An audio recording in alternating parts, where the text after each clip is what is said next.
What does it mean to truly have a God-powered life? I don't know about you, but I'm assuming so. Many of us we want to see God's power displayed. Gideon said it this way: where is the miraculous power? Where are the wonders that we have heard about? Our God is still the same. But do we see his power at work in our lives and around us? Not that often. And part of the challenge is we feel compelled to try to deal with every issue. We make a plan. We have our efforts. And then we want God to move on our behalf. Now, the good news is we have a God that says, there's no other God like ours who is looking to show himself strong on our behalf. So we're going to do a very short series of positioning ourselves. What do we have to do to position ourselves so that God's power would be displayed, that God would move, and we would be able to participate in what he's doing? So we're going to do a very short series on this. And before we get started, though, in this very first part of the series, one of the things we have to learn is absolute trust and surrender.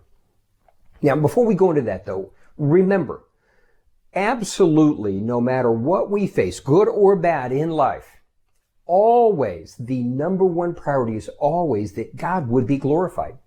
And we need to keep that in mind, because what happens is things get confusing when we don't maintain that focus. And remember, though, that if it's about God being glorified, many times it doesn't look like we think it should. And here's a great example of this. Now, look for my upcoming podcast series called Leaving Egypt. And we're going to look at how God took his people out of their past, Egypt, and he was taking them to their future, to the destiny, if we want to call it that he had prepared for them. And what was that process really about? But we can look at part of it and just recognize, so God, in taking them on that journey, could he have taken them straight there?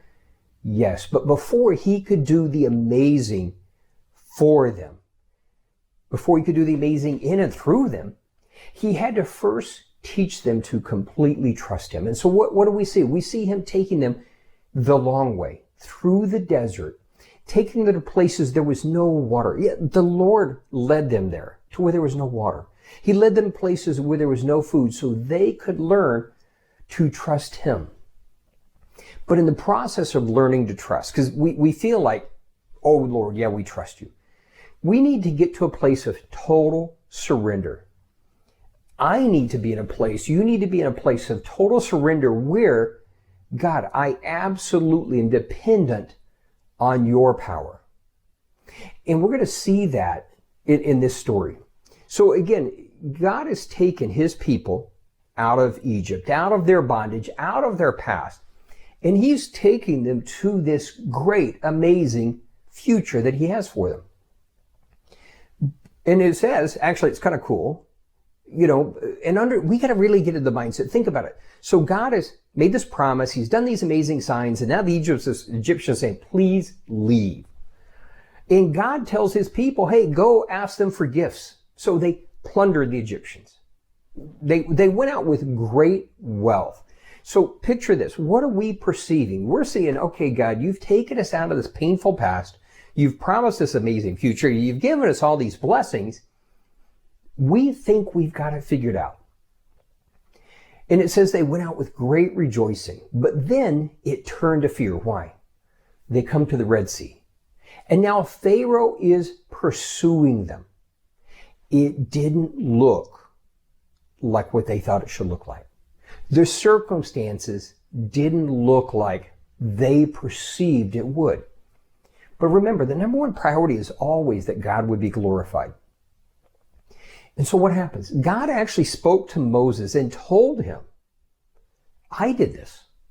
I hardened Pharaoh's heart to pursue you. Why? That I may gain glory over him. See, we want the easy way. God, I want your power displayed, and I want it to be easy and smooth. And it is.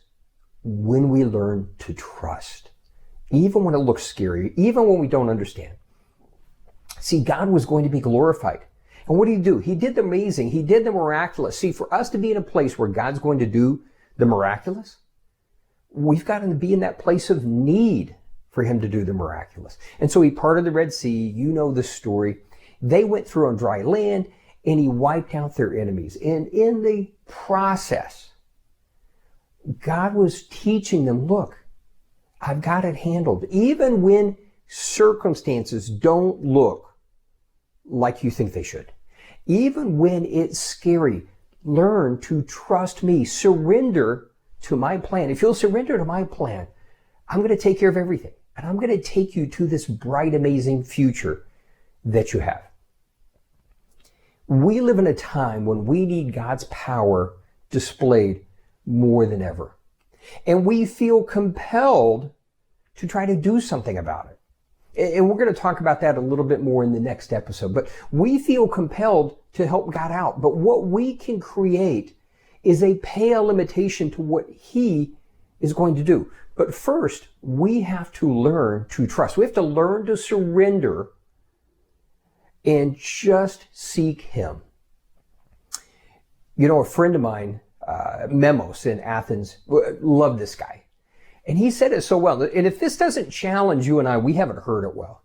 But I remember when Memo said this a few years ago, he said, are we seeking God for his blessings or his presence? See, part of surrendering is ignoring Pharaoh chasing us, whatever the circumstances may be. And rather than going to God with, hey, I need this. God, you should be doing that. Are we really just seeking him for his presence? What does the word say? When we do that, all these things will be added. So I don't know about you, but I want to see God's power absolutely displayed. I want to see God doing the amazing and the miraculous. But in the process, we have to trust, we have to surrender, and allow, even when we don't understand what he's doing in the process, to recognize, God, you've got a plan. Even when it looks like a setback, you're going to make something amazing out of this. And on a side note, you know, the word goes on to say that when he took them through the desert, they weren't thirsty. In other words, where we look at it and we perceive things they did without, you know, they had to go to the place where there was no water. God was actually meeting their every need. Well, they didn't understand it. They didn't go without anything. So for you and I, no matter what challenges we're facing in our lives today, God's got a plan. It may not look like we think it should, but as we learn to absolutely trust him and surrender to him so his power can be displayed, watch what God will do.